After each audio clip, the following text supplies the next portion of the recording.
नमस्कार दोस्तों, इस वीडियो पे आज हम घटना चक्र की टो सीरीज कंप्लीट करवाएंगे, जिसमें से आपका टॉपिक लेकर आए हुए हैं जनरल अवेयरनेस, जिसमें से आपके 10 नंबर के क्वेश्चंस आने हैं। चलिए दोस्तों स्टार्ट करते हैं। और प्रैक्टिस सेट नंबर पहला देखिए, जितना आप प्रैक्टिस कर लेंगे ना एग्जाम में, इसका जरूर आपको फायदा मिलेगा। देखिए पहला प्रश्न लिखा हुआ है 61 से स्टार्टिंग है। विक्रम साराभाई अंतरिक्ष केंद्र कहां पर स्थित है? ऑप्शन दिए गए हैं मुंबई, बेंगलोर, श्रीहरिकोटा, त्रिवेंद्रम। तो दोस्तों केरल की राजधानी क्या है? त्रिवेंद्रम या तिरुवनंतपुरम। तो वहीं पर आपका विक्रम साराभाई अंतरिक्ष केंद्र स्थित है। ऑप्शन नंबर डी हो जाएगा। और श्रीहरिकोटा आपका क्या है? ये सैटेलाइट लॉन्चर है, ये आपका आंध्र प्रदेश में है। नेक्स्ट प्रश्न देखते हैं, पूछा गया जापान की मुद्रा क्या है? डॉलर, येन और यहाँ पर रंबनवी, यूरो। तो दोस्तों याद रखिएगा, जापान की जो मुद्रा है आपकी येन है। ऑप्शन नंबर इसका बी नंबर हो जाएगा। नेक्स्ट प्रश्न, श्रीलंका की आधिकारिक राजधानी का नाम क्या है? कोलंबो, श्री जयवर्धनेपुरा, सीलोन, कैंडी। तो दोस्तों अभी हाल ही में आपको पता होगा, काफी दिन हो गए, श्री जयवर्धनेपुरा। तो यहाँ पर देखिए श्रीलंका की दो राजधानी है, याद रखिएगा। पहली राजधानी तो कोलंबो है, ठीक है ना। तो कोलंबो जो राजधानी है आपकी, कार्यकारी न्यायिक जितना भी आपका ऑफिशियल होगा, ये राजधानी है। लेकिन अगर हम बात करते हैं जयवर्धनेपुरा की, तो ये आपकी आधिकारिक राजधानी है। आधिकारिक पूछा गया है ना, तो आधिकारिक राजधानी आपका ऑप्शन नंबर बी के साथ जाएगा, श्री जयवर्धनेपुरा। नेक्स्ट प्रश्न है हमारा, निम्नलिखित में से कौन सा मठ सिक्किम में स्थित है? रोमटेक, के, हेमिस, ताबो, ये सब के सब मठ है। तो बताना है कौन सा मठ इनमें से सिक्किम में स्थित है। तो इसका जो राइट आंसर हो जाएगा, रोमटेक मठ जो है आपका कहाँ पे स्थित है? सिक्किम में स्थित है। इसके बाद आगे बढ़ते हैं। नेक्स्ट प्रश्न है हमारा, भारत की पहली मूर्ण अवधि वाली टॉकी फिल्म कौन सी थी? चलिए यहाँ पर इंद्र सभा, शिरीन फरहाद, भक्त प्रहलाद, आलम आरा। तो दोस्तों भारत की जो पहली पूर्ण अवधि वाली यानी जो फिल्म थी आपकी, कौन सी थी? आलम आरा थी। ऑप्शन नंबर डी के साथ जाएगा। देखते हैं, लिखा हुआ है सूची फर्स्ट का मिलान सूची व्यक्ति के साथ कीजिए और सही विकल्प चुनिए। इस तरीके से आपका लिखा हुआ है, यामिनी कृष्णमूर्ति, चित्रकारी वसीम जाफर, राजनीति राहुल गांधी, राजा रवि वर्मा। इस तरीके दोस्तों आपका दिया गया है पूरा, आपको बताना है इनमें से कौन सा आपका सही होगा। तो देखिए दोस्तों यहाँ पर अगर हम बात करते हैं, तो देखिए राहुल गांधी आपके क्या है? राजनीति से रिलेटेड है। तो देखिए यहाँ पर इसका जो चौथे नंबर का बी के साथ जा रहा है। अब आप ऑप्शन को गौर कर लीजिए, चौथे का बी के साथ सिर्फ एक ही ऑप्शन में दिया गया है, वो है ऑप्शन नंबर ए। यहीं से आप टिक कर लेंगे, यहीं से आपको पहचाने मिल जाएगा, ठीक है ना। तो आपका आंसर नंबर कौन सा हो जाएगा? फर्स्ट वाला हो जाएगा, ए नंबर। यहाँ पर नेक्स्ट प्रश्न है, द रेड साड़ी किसके द्वारा लिखी गई है? द रेड साड़ी किसके द्वारा लिखी गई है? ऑप्शन दिए गए हैं ममता बनर्जी, जेवियर मोरो, मलाला यूसुफजई, नील मुखर्जी। तो दोस्तों इसका जो राइट आंसर आपका हो जाएगा, यहाँ पर इसका राइट आंसर हो जाएगा जेवियर मोरो। जेवियर मोरो द्वारा द रेड साड़ी क्या है? लिखी गई है, ठीक है ना। और ये कब प्रकाशित हुई थी, ये भी हम आपको बता देते हैं, 2008 में प्रकाशित हुई थी। और ये जो किताब लिखी गई थी, ये किसकी घटना पे आधारित है? सोनिया गांधी के जीवन पे आधारित है। सोनिया गांधी के जीवन पर आधारित पुस्तक है ये। तो इसके राइटर का नाम पूछा गया था, जेवियर मोरो हो जाएगा। नेक्स्ट प्रश्न आगे बढ़ते हैं। यहाँ पर पूछा गया है, भारत के दौरे पर आने वाला पहला अमेरिकी राष्ट्रपति कौन था? ऑप्शन हमारे दिए गए हैं, DD Eisenhower, Jimmy Carter, George Washington और रोनाल्ड रीगन।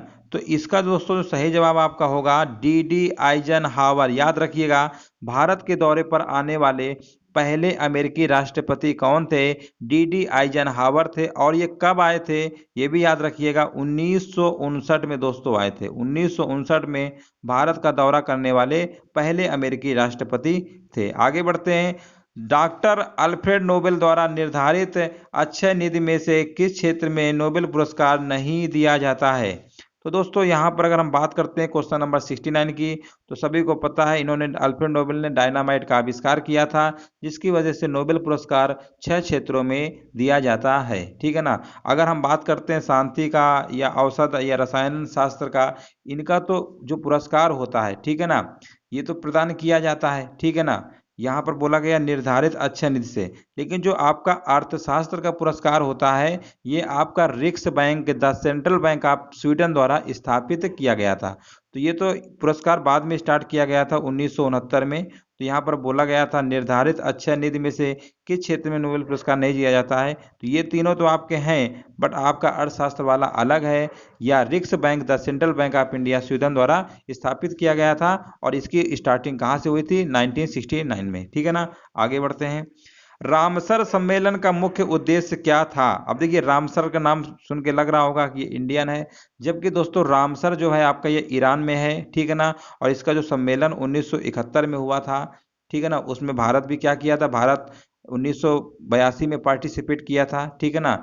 लेकिन यहाँ पर पूछा गया है रामसर सम्मेलन का मुख्य उद्देश्य क्या था, तो इसका मुख्य उद्देश्य था आर्द्र भूमि का संरक्षण करना, आर्द्र भूमि का संरक्षण करना था, ठीक है ना।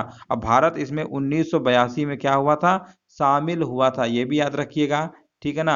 हालांकि इसका सम्मेलन आपका स्टार्टिंग कहाँ से हुई थी, 1971 में हुई थी, और रामसर कहाँ पे है, ये ईरान में है। कहाँ पे है दोस्तों, ईरान में, ये भी याद रखिएगा। इसमें भारत जो है 1982 में पार्टिसिपेट किया था। इसका उद्देश्य क्या था, आर्द्र भूमि का संरक्षण। दोस्तों यहाँ से अब हमारा स्टार्ट होता है प्रैक्टिस सेट नंबर दूसरा।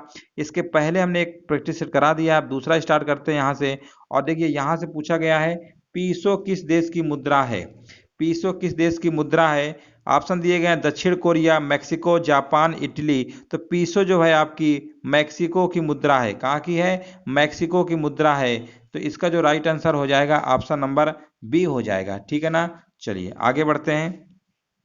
नेक्स्ट प्रश्न है हमारा, निम्नलिखित का मिलान कीजिए। यहाँ पर आपके ऑप्शन दिए गए हैं सोमनाथ मंदिर, कामाख्या मंदिर, थोड़ा सा और नीचे कर देते हैं, अब आपको अच्छे से दिख रहा होगा। चलिए यहाँ पर बताइए इसका राइट आंसर क्या होगा। लिखा हुआ निम्नलिखित का मिलान कीजिए, सोमनाथ मंदिर, कामाख्या मंदिर, रामनाथ स्वामी मंदिर और महाबोधि मंदिर। तो दोस्तों यहाँ पर देखिए सोमनाथ मंदिर आपका कहाँ पे, गुजरात में है। तो पहले का सी देख लीजिए कहाँ पे है, यहाँ पर दो जगह दिख रहा है। चलो और आगे मिला लेते हैं। यहाँ पर अगला देखिए कामाख्या मंदिर आपका असम में है, कामाख्या मंदिर आप कहाँ पे, असम में है, यानी दूसरे का ए होना चाहिए, दूसरे का ए। तो इसका मतलब ऑप्शन नंबर कौन सा हो जाएगा, ऑप्शन नंबर सी इसका राइट आंसर हो जाएगा, ठीक है ना। पहले का सी और दूसरे का ए, तो यहीं से हमने पकड़ लिया और यही राइट आंसर, इसको टिक कर देंगे। नेक्स्ट प्रश्न है हमारा क्वेश्चन नंबर 63। यहाँ पर देखिए पूछा गया है सूची फर्स्ट का सूची सेकंड के साथ मिलान कीजिए। यहाँ पर देखिए इसका आंसर बताइए क्या होगा, इस तरीके से आपको दिख रहा होगा। चलिए यहाँ पर देखिए असद अली खां, मल्लिकार्जुन और बिस्मिल्लाह खां, टी एन कृष्णन। आपके ये दिया गया है क्षेत्र कहाँ कहाँ से रिलेटेड है, ऑप्शन आपको बताना है इसका राइट आंसर क्या होगा। तो देखिए दोस्तों असद अली खां जो है आपके वीणा वादक हैं, असद अली खां क्या है, वीणा वादक, यानी ऑप्शन नंबर इसका यानी ए का चौथे के साथ जाएगा, ठीक है ना, ए का चौथे के साथ जाएगा। तो बस यहीं से आपको पकड़े मिल गया, ऑप्शन नंबर इसका बी जो होगा राइट आंसर हो जाएगा। ऑप्शन नंबर ए में ही तो आपका चौथा है ना। अगर हम बात करते हैं मल्लिकार्जुन की शास्त्रीय संगीत से हैं, मल्लिकार्जुन कहाँ से है, शास्त्रीय संगीत से, यानी दूसरे वाले का बी नंबर का थ्री, बी नंबर का थ्री। तो ऑप्शन नंबर बी इसका राइट आंसर हो जाएगा। नेक्स्ट प्रश्न है हमारा India the future is now किसके द्वारा लिखी गई है। ऑप्शन दिए गए नटवर सिंह, अरुंधति राय, शशि थरूर, अमित त्रिपाठी। तो ये भी क्वेश्चन दोस्तों कई बार पेपर में पूछा गया है। तो देखिए इसका जो आपका राइट आंसर होगा the future is now Congress party के जो वरिष्ठ नेता शशि थरूर द्वारा लिखी गई है, ऑप्शन नंबर सी के साथ जाएगा। नेक्स्ट प्रश्न है निम्न में से इनमें से किस संगठन का मुख्यालय जिनेवा में नहीं है। खाद्य एवं कृषि संगठन विश्व। दोस्तों जितने भी वर्ल्ड से रिलेटेड हैं ये सबके सब आपके जिनेवा में है। खाद्य एवं कृषि संगठन का मुख्यालय आपका जिनेवा में नहीं है, ठीक है ना। तो फिर है कहाँ पर ये, इसका मुख्यालय दोस्तों रोम यानी इटली में है। रोम यानी कहाँ पे दोस्तों है, इटली में है, ठीक है ना। तो इटली में रोम राजधानी है। तो इसका जो राइट आंसर हो जाएगा कौन सा हो जाएगा, ऑप्शन नंबर ए हो जाएगा। आगे बढ़ते हैं, नोबेल पुरस्कार प्रतिवर्ष कहाँ बांटे जाते हैं। तो दोस्तों सभी को पता है इनका जो जन्म स्थान था स्टॉकहोम, वहीं से आपका नोबेल पुरस्कार प्रतिवर्ष बांटे जाते हैं। छह क्षेत्रों में इसके पुरस्कार दिए जाते हैं। नेक्स्ट प्रश्न है हमारा निम्नलिखित में से कौन सा पर्यावरण का एक अजैव घटक है। क्वेश्चन नंबर 16 का जवाब दीजिए। हरे पौधे, गैर हरे पौधे, पानी, परजीवी। तो दोस्तों इसमें देखिए ताप, पानी, वायु, जितने भी कार्बनिक अकार्बनिक पदार्थ होते हैं ये सब के सब आपके अजैव घटक के अंतर्गत आ जाते हैं। और यहाँ पर अगर हम बात करते हैं उत्पादक, उपभोक्ता, अपघटनकर्ता, ये सब आपके जैविक घटक होते हैं। तो यहाँ पर हरे पेड़ पौधे जो है आपका क्या कहते हैं, ताप, जल, वायु, ये सब के सब आपके क्या हैं। तो इसमें आपका राइट आंसर क्या हो जाएगा, पानी वाला हो जाएगा, ठीक है ना। याद रखिएगा ताप, जल, वायु, ताप, पानी लिखो, जल लिखो, कोई बात नहीं है, और वायु।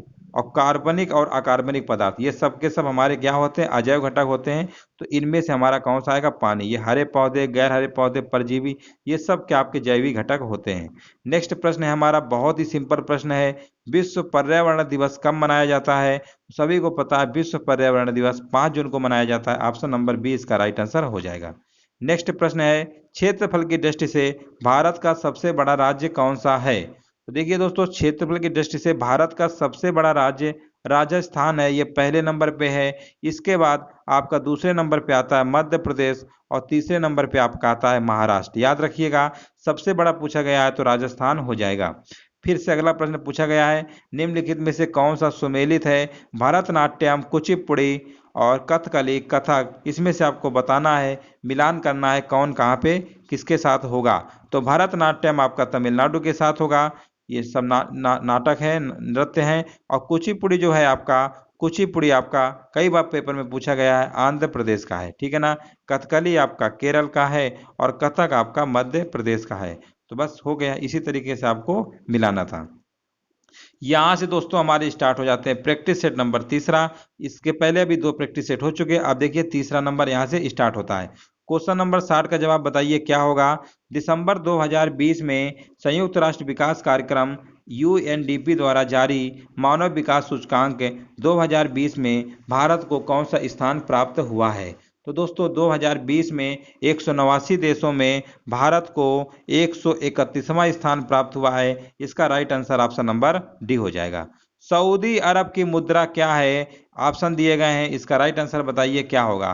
तो दोस्तों सऊदी अरब की जो मुद्रा है आपकी रियाल है। ऑप्शन नंबर बी हो जाएगा, रियाल। हिंदुओं का तीर्थ स्थल सबरीमाला किस राज्य में स्थित है? इसका राइट आंसर बताइए क्या होगा? तो सबरीमाला हिंदुओं का एक पवित्र तीर्थ स्थल है, जो कि कहाँ पर स्थित है? ये दोस्तों केरल राज्य में स्थित है। यहाँ पर भगवान अयप्पा की पूजा होती है। तो इसका राइट आंसर क्या होगा? बी नंबर हो जाएगा, केरल। एक बार यहाँ पर भगदड़ हो गई थी तो काफी तीर्थ जो स्थल में लोग गए थे, काफी लोगों की डेथ भी हो गई थी, ठीक है ना। चलिए आगे बढ़ते हैं, बहुत ही फेमस है वहाँ का। आगे बढ़ते हैं, क्वेश्चन नंबर 63, कर्म योद्धा ग्रंथ निम्नलिखित में से किसके जीवन पर लिखा गया है? चलिए क्वेश्चन नंबर 63 के जवाब दीजिए। तो यहाँ पर दोस्तों ये जो कर्म योद्धा ग्रंथ जो है आपके भारत के जो प्रधानमंत्री हैं नरेंद्र मोदी जी के जीवन पर लिखा गया है। ऑप्शन नंबर कौन सा हो जाएगा? ऑप्शन नंबर सी हो जाएगा, ठीक है ना। चलिए, इस पुस्तक का जो विमोचन है दोस्तों ये भी याद रखिएगा, केंद्रीय गृह मंत्री अमित शाह ने किया। आगे बढ़ते हैं, अंतर्राष्ट्रीय परमाणु ऊर्जा एजेंसी का मुख्यालय कहाँ पर स्थित है? अंतर्राष्ट्रीय परमाणु ऊर्जा का मुख्यालय जो है कहाँ पर स्थित है? इसका जो राइट आंसर हो जाएगा वियना में स्थित है। वियना यानी कहाँ पे? ऑस्ट्रिया में है, ठीक है ना, ऑस्ट्रिया। तो यही वहीं पर इसका मुख्यालय स्थित है। अंतर्राष्ट्रीय परमाणु ऊर्जा का मुख्यालय कहाँ पर स्थित है? ऑस्ट्रिया में स्थित है। इसकी स्थापना दोस्तों 1957 में की गई थी। कब की गई थी? 1957 में की गई थी। नेक्स्ट प्रश्न है हमारा, प्रतिवर्ष कितने नोबेल पुरस्कार प्रदान किए जाते हैं? इसके पहले अभी हमने चर्चा किया था, 6 क्षेत्रों में पुरस्कार दिए जाते हैं आपके। कौन कौन से होते हैं? भौतिकी, चिकित्सा, रसायन, शांति, साहित्य एवं अर्थशास्त्र के क्षेत्र में दिए जाते हैं। नेक्स्ट प्रश्न है हमारा, प्रतिवर्ष 29 अगस्त को किसकी जयंती राष्ट्रीय खेल दिवस के रूप में मनाई जाती है? दोस्तों ये बहुत ही सिंपल प्रश्न है, कई बार पूछा गया है। इसका आंसर बताइए क्या होगा? ऑप्शन दिए गए, रणजीत सिंह, विभाजी जडेजा, दिलीप सरदेसाई, ध्यानचंद्र। तो यहाँ पर देखिए कई बार प्रश्न पूछा गया है, सभी को पता है मेजर ध्यानचंद, इनका जन्म इलाहाबाद में हुआ था ना। तो ये भी कई बार पूछा गया है, हॉकी के जादूगर जो है इनका जन्म कहाँ हुआ था? तो ये भी याद रखिएगा। तो इसका ऑप्शन कौन सा हो जाएगा? ऑप्शन नंबर सी हो जाएगा, 66 नंबर का सी नंबर हो जाएगा। चलिए यहाँ पर दोस्तों पूछा गया है और आपको बताना है, सही जोड़ा बताना है। राज्य और उसकी राजधानी का सही जोड़ा आपको बताना है कौन सा है, ठीक है ना। क्वेश्चन नंबर 67 का जवाब दीजिए क्या होगा? चलिए तो यहाँ पर देखिए 67 की अगर हम बात कर लेते हैं तो ये नागालैंड, शिलांग, झारखंड की, उत्तराखंड, देखिए नागालैंड की राजधानी शिलांग, जबकि मेघालय की होती है शिलांग, है ना। तो यहाँ पर मेघालय की राजधानी शिलांग होती है, झारखंड की तो रांची, चलो सही है। तो सही जोड़ा पूछा गया, अच्छा सही जोड़ा पूछा गया है, तो बस आपका यही वाला हो जाएगा, झारखंड की रांची होती है, बाकी सब तो आपके क्या है, बाकी सब आपके गलत हैं। चलो आगे बढ़ते हैं, क्वेश्चन नंबर अगला देखते हैं 68 नंबर। यहाँ पर बताइए 68 नंबर का आंसर क्या होगा? यहाँ पर देखिए पूछा गया है दिए गए विकल्पों में से कौन सा युग्म क्या है गलत है। चलिए इसका आंसर बताइए क्या होगा। तो देखिए दोस्तों यहाँ पर अगर हम बात करते हैं घूमर, घूमर तो आपका राजस्थान में बिल्कुल सही बात लिखा हुआ है। भांगड़ा जो है पंजाब का है, लावड़ी आपका महाराष्ट्र का है। अब बिहू यानी ये जो है ना आपका ये असम का है, ये गलत है। ये आपका असम होना चाहिए था, ठीक है ना।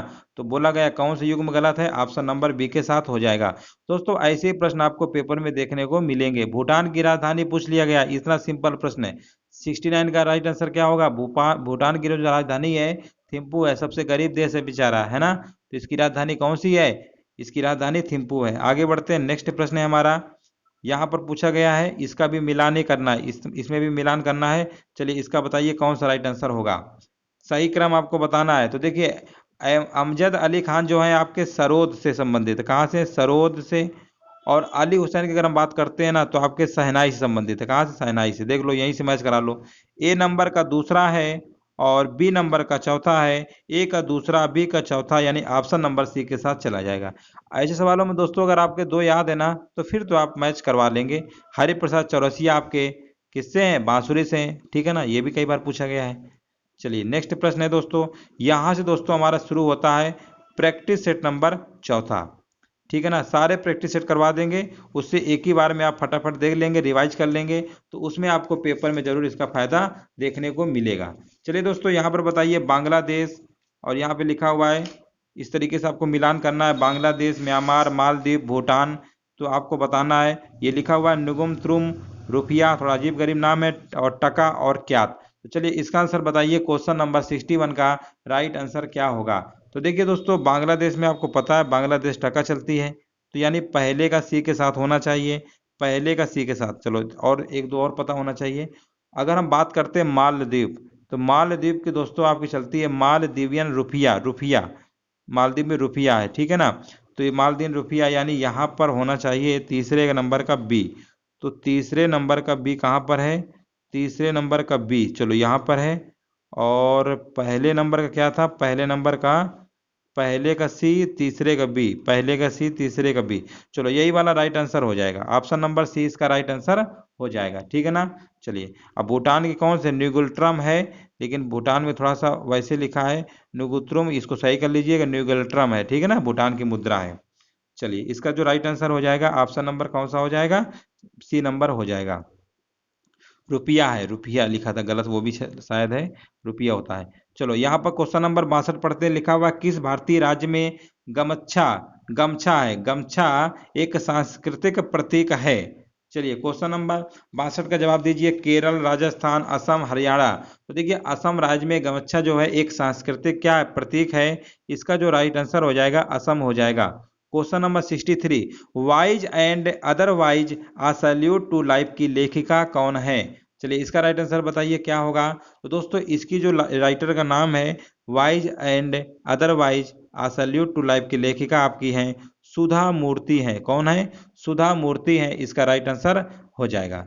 अब हम आगे बढ़ते हैं, नेक्स्ट प्रश्न है हमारा, राष्ट्रीय पुलिस अकादमी कहाँ पर स्थित है। ये भी कई बार पूछा गया है, तो दोस्तों याद करिएगा राष्ट्रीय जो पुलिस अकादमी कहाँ पर है आपका, हैदराबाद में स्थित है। कहाँ पर स्थित है, आंध्र प्रदेश की राजधानी है हैदराबाद में स्थित है। नेक्स्ट प्रश्न है, अगला प्रश्न है, कलिंग पुरस्कार किस संस्थान द्वारा दिया जाता है। चलिए इसका राइट आंसर बताइए। तो दोस्तों याद रखिएगा कलिंग जो पुरस्कार है आपका यूनेस्को द्वारा, ठीक है ना, यूनेस्को द्वारा प्रदान किया जाता है। तो ऑप्शन नंबर इसका कौन सा होगा, डी नंबर हो जाएगा, ठीक है। और इसमें दोस्तों ये भी याद रखिएगा जो भी व्यक्ति विज्ञान के क्षेत्र में बहुत अच्छा योगदान देता है, विशेष योगदान के लिए पुरस्कार यूनेस्को द्वारा कलिंग पुरस्कार प्रदान किया जाता है। और ये पुरस्कार वार्षिक मिलता है, हर साल दिया जाता है। और इसकी स्टार्टिंग याद रखिएगा, इसकी जो कलिंग पुरस्कार की स्टार्टिंग है आपकी 1952 से हुई थी। कब से स्टार्टिंग हुई थी, 1952 से स्टार्ट किया गया था देना। नेक्स्ट प्रश्न है हमारा, 8 मई किस रूप में मनाया जाता है। ऑप्शन दिए गए हैं, विश्व रेड क्रॉस दिवस, राष्ट्रमंडल दिवस, विश्व दूरसंचार दिवस, विश्व मानक दिवस। चलिए इसका आंसर बताइए। तो दोस्तों याद रखिएगा 8 मई को आपका विश्व रेड क्रॉस दिवस मनाया जाता है। कई बार पूछा गया, वेरी वेरी मोस्ट इंपॉर्टेंट है। राष्ट्रमंडल दोस्तों ये बिल्कुल याद रखिएगा, विश्व रेड क्रॉस दिवस। जो राष्ट्रमंडल दिवस आपका होता है वो क्या होता है, हर मार्च के द्वितीय सोमवार को मनाया जाता है। प्रत्येक वर्ष दोस्तों हर साल के मार्च के दूसरे सोमवार, जैसे ही मार्च महीने में दूसरा सोमवार आएगा उसी में आपका राष्ट्रमंडल दिवस मनाया जाता है। और ये भी कई बार पूछा गया विश्व दूरसंचार दिवस कब मनाया जाता है, तो ये आपका मनाया जाता है 17 मई को। कब मनाया जाता है, 17 मई को। अब विश्व मानक दिवस आपका मनाया जाता है 14 अक्टूबर को, ये भी याद रखिएगा। विश्व जो मानक दिवस होता है आपका 14 अक्टूबर को मनाया जाता है। नेक्स्ट प्रश्न है हमारा, निम्नलिखित में से किस शहर को भारत का शून्य मील केंद्र के नाम से भी जाना जाता है। ऑप्शन दिए गए हैं जबलपुर, इलाहाबाद, नागपुर, दिल्ली। तो दोस्तों याद रखिएगा, नागपुर शहर को भारत के शून्य मील केंद्र के नाम से भी जाना जाता है। ऑप्शन नंबर सी इसका राइट आंसर हो जाएगा। ये महाराष्ट्र राज्य में स्थित है। कहाँ पे स्थित है, महाराष्ट्र राज्य में स्थित है। ठीक है दोस्तों, आगे बढ़ते हैं। नेक्स्ट प्रश्न है हमारा, यक्षगान लोक नृत्य का संबंध किस भारतीय राज्य से है। ऑप्शन दिए गए हैं केरल, कर्नाटक, तमिलनाडु, आंध्र प्रदेश। चलिए इसका राइट आंसर बताइए क्या होगा। तो देखिए यक्षगान जो लोक नृत्य है आपका, ये आपका कर्नाटक राज्य से संबंधित है। किस राज्य से संबंधित है, कर्नाटक राज्य से संबंधित है। चलिए आगे बढ़ते हैं। गुदई महाराज कौन सा वाद्य यंत्र बजाते हैं। नेक्स्ट प्रश्न है हमारा, गुदई महाराज कौन सा यंत्र बजाते हैं। तो दोस्तों याद रखिएगा, यहाँ पर वाद्य यंत्र की बात हो रही है ना, तबला। तबला कहाँ लिखा हुआ है, ऑप्शन नंबर ए इसका राइट आंसर हो जाएगा। गुदई महाराज कौन सा वाद्य यंत्र बजाते हैं, तबला बजाते हैं, ठीक है ना। इसीलिए इन्हें गुदई महाराज के नाम से भी क्या जानते हैं। चलिए, और इनको दोस्तों एक चीज और बता देते हैं, इनका जो ओरिजिनल नाम है वो आपका समता प्रसाद है। क्या नाम है, समता प्रसाद, ठीक है ना। समता प्रसाद इनका फेमस है गुदई महाराज के नाम से, और ये तबला वाद्य यंत्र बजाते हैं। नेक्स्ट प्रश्न है हमारा, भारत भारती के लेखक कौन हैं। भारत भारती के लेखक मैथिली शरण गुप्त की रचना है। तो बस यही इनका राइटर हो जाएगा, ऑप्शन नंबर ए हो जाएगा। चलिए दोस्तों, यहाँ से अब हम स्टार्ट करते हैं प्रैक्टिस सेट नंबर 5वां। देखिए दोस्तों, इसके पहले हमने जो प्रैक्टिस सेट आपके थे कितने करा दिए, 4 करा दिए। अब जो प्रैक्टिस सेट हमारा स्टार्ट होगा वो आपका स्टार्ट होगा 5वां। आगे बढ़ते हैं। यहाँ पर देखिए क्वेश्चन नंबर 61 लिखा हुआ, सोमनाथ मंदिर किस राज्य में है स्थित है। तो देखिए दोस्तों, अभी इसके पहले अभी मिलाने वाले क्वेश्चन में करवाया था, सोमनाथ मंदिर जो है आपका गुजरात राज्य में है। ऑप्शन नंबर डी हो जाएगा। नेक्स्ट प्रश्न है, निम्नलिखित में से किसने रिवॉल्यूशन 2020 पुस्तक लिखी है। ऑप्शन दिए गए हैं चेतन भगत, रूपा पई, अरविंद केजरीवाल, देवदत्त पटनायक। तो इसका दोस्तों जो राइट आंसर आपका हो जाएगा चेतन भगत। याद रखिएगा, रिवॉल्यूशन 2020 पुस्तक के राइटर का नाम क्या है, चेतन भगत है। ऑप्शन नंबर ए हो जाएगा। यूरोपीय संघ की साझी मुद्रा को क्या नाम दिया गया है, रुपया, यूरो, रूबल, फ्रैंक। तो चलिए इसका राइट आंसर बताइए 60 नंबर का क्या होगा। तो दोस्तों यूरोपीय संघ की साझी द्वारा मुद्रा का जो नाम है यूरो, यूरो समझते हैं ना, बहुत महंगा होता है यूरो, तो यूरो है। और यहाँ पर लगभग 27 देशों में दोस्तों 19 देश ऐसे हैं जहां पर यूरो क्या है, अपना चुके हैं, ठीक है ना। चलिए आगे बढ़ते हैं। भारतीय सर्वेक्षण विभाग का मुख्यालय कहां पर स्थित है। वेरी वेरी मोस्ट इंपॉर्टेंट है, कई बार पेपर में पूछा गया है। भारतीय सर्वेक्षण विभाग का मुख्यालय आपका देहरादून में स्थित है। और देहरादून आपका कहाँ पे, उत्तराखंड राज्य में स्थित है। उत्तराखंड राज्य में स्थित है। ऑप्शन नंबर ए इसका राइट आंसर हो जाएगा। नेक्स्ट प्रश्न है हमारा, ज्ञानपीठ पुरस्कार के प्रथम विजेता कौन थे। ये भी देखिए बहुत इंपॉर्टेंट प्रश्न है। तो ज्ञानपीठ पुरस्कार के जो प्रथम आपको बताना है कि किसको मतलब विजेता किसको मिला था। चलिए ऑप्शन आपके दिए गए हैं, डॉक्टर के.वी. पुटप्पा, जी शंकर कुरूप, ताकाजी शिवशंकर पिल्लई, एम.टी. वासुदेवन नायर। चलिए इसका राइट आंसर बताइए क्या होगा। तो दोस्तों याद रखिएगा, यहाँ पर आपका जो ज्ञानपीठ पुरस्कार के प्रथम विजेता जी शंकर कुरूप को मिला है, ठीक है।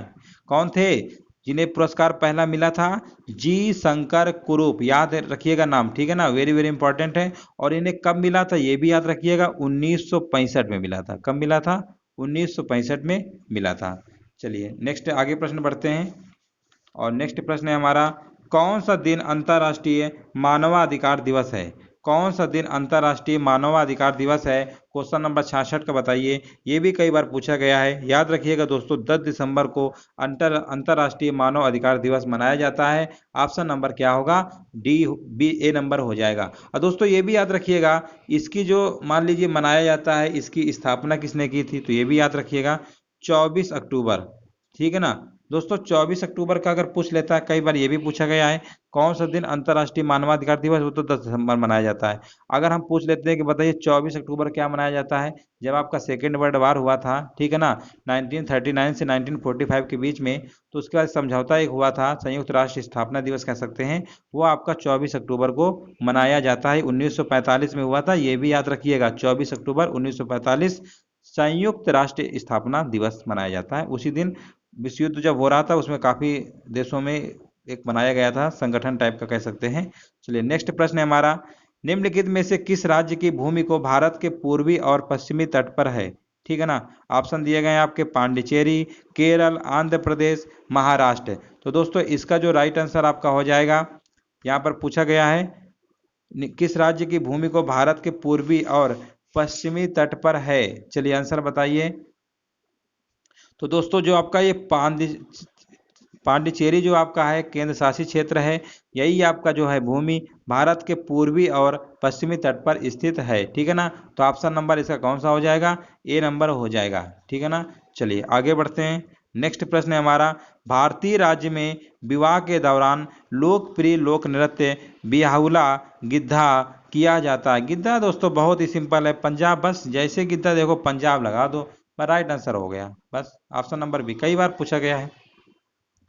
नेक्स्ट प्रश्न है हमारा, मधुबनी चित्रकला भारतीय चित्रकला की एक शैली है जो भारत के स्पेस राज्य के मिथिला क्षेत्र में प्रचलित है। बताइए इसका राइट आंसर क्या होगा? ओडिशा, छत्तीसगढ़, बिहार, झारखंड। तो दोस्तों मधुबनी जो चित्रकला है मुख्यतः भारत के दोस्तों बिहार राज्य संबंध है। कहाँ से? बिहार राज्य से। तो ऑप्शन नंबर इसका कौन सा सही हो जाएगा? ऑप्शन नंबर सी नंबर सही हो जाएगा, ठीक है ना, ऑप्शन नंबर सी हो जाएगा। नेक्स्ट प्रश्न है हमारा, बड़ा इमाम बाड़ा कहाँ पर स्थित है? कई बार पूछा गया है, मोस्ट इंपॉर्टेंट है। बड़ा इमाम बाड़ा उत्तर प्रदेश की जो राजधानी है वो लखनऊ है, वहीं पर स्थित है बड़ा इमाम बाड़ा, ठीक है ना। तो इस तरीके दोस्तों अगर हम 10-10 प्रश्न प्रैक्टिस सेट के ले लें तो टोटल आपके हमने 50 प्रश्नों को आज हमने जनरल अवेयरनेस के कवर कर दिए हैं, जो कि आपकी घटना चक्र टो सीरीज के हैं। अभी 50 प्रश्न दोस्तों और बचे हुए हैं, वो अगले वीडियो पे कवर करेंगे। जैसा भी दोस्तों सेशन लगा हो कमेंट करके बता सकते हैं। वीडियो देखने के लिए दोस्तों धन्यवाद।